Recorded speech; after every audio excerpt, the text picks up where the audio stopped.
Finally, some action from our Department of Justice. I'm cautiously optimistic. I'm going to tell you why.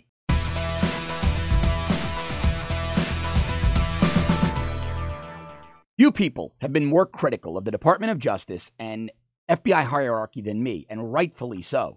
It appears they weaponized their offices on behalf of the Democratic Party against the Trump campaign.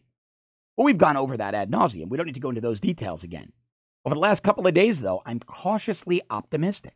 We now know that the Department of Justice is reopening the Hillary email investigation. Now, this needed to happen. I don't need to go into all the details or read you excerpts from the reports. We know this story very, very well.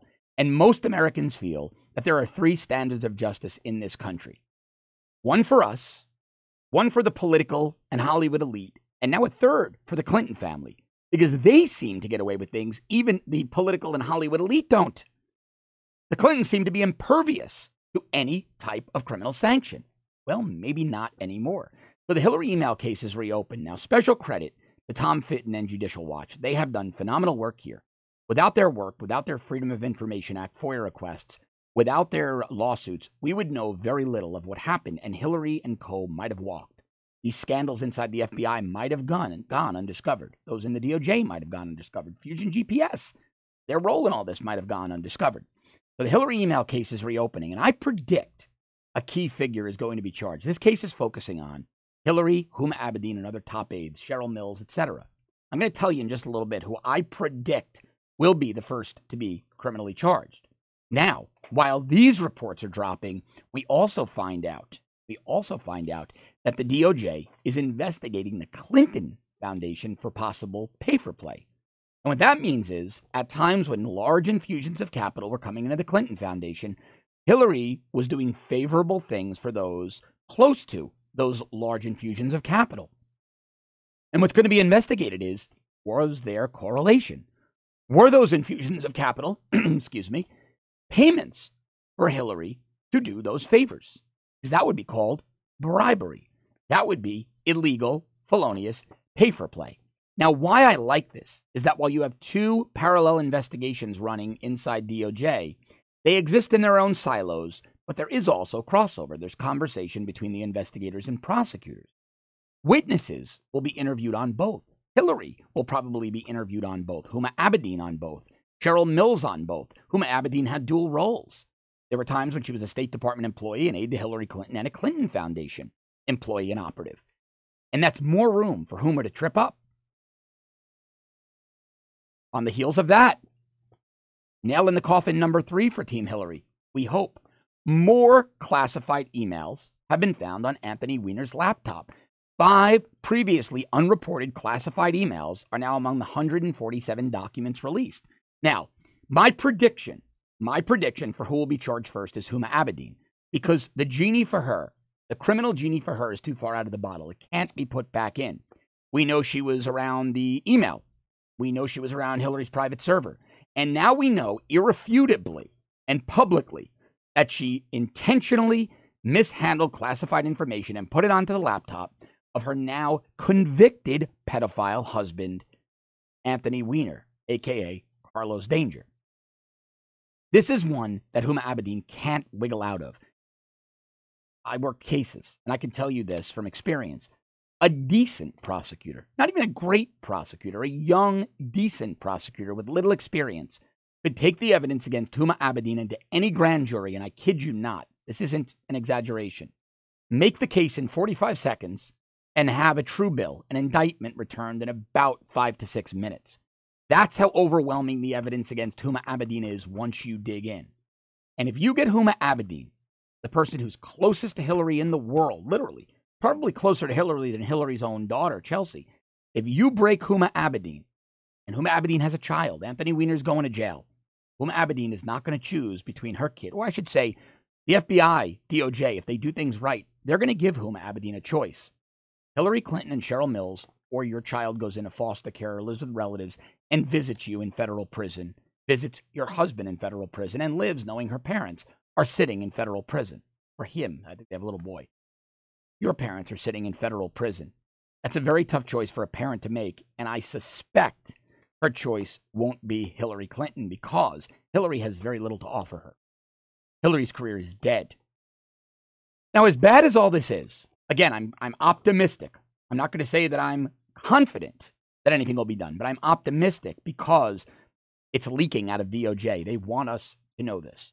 What's most disturbing is information about James Comey that's recently come to light. Senate Judiciary Chairman Chuck Grassley, who has been outstanding, well, he's on a warpath against Comey. Chuck Grassley did some simple elementary school math and realized that James Comey did, in fact, improperly take from a secure FBI facility and leak to his professor friend, a guy named Richmond. The guy's name is, I think it's Robert Richmond. Richard, what is his name? Doesn't really matter. His last name is Richmond. He was a professor friend of James Comey. Comey leaked these memos, and there were 7 memos in total that Comey allegedly wrote to memorialize his interactions with President Donald Trump on the Hillary email investigation. He drafted those memos. He crafted those memos in a sensitive compartmented information facility, colloquially known as a SCIF. That's where you sit and work and talk and write when you're dealing with the most sensitive information we have in this nation. Well, Comey purportedly memorialized those memos in a SCIF. Then he took those memos, 4 of them, gave them to his friend Richmond. Well, how do we know that some of those memos were classified?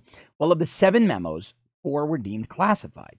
He gave 3 not classified. He gave his friend Richmond 4 of them. So simple mathematics, 4th, 5th, 6th grade mathematics, 3rd grade mathematics, right? Tells us that at least 1 had to be classified. Now, these memos were marked classified at the secret or confidential levels. And Senate Judiciary Chairman Chuck Grassley makes it pretty clear. He says, quote, "If it's true that Professor Richmond had 4 of the 7 memos, then in light of the fact that 4 of the 7 memos the committee reviewed are classified, it would appear that at least 1 memo the former FBI director gave Professor Richmond contained classified information." Pretty simple.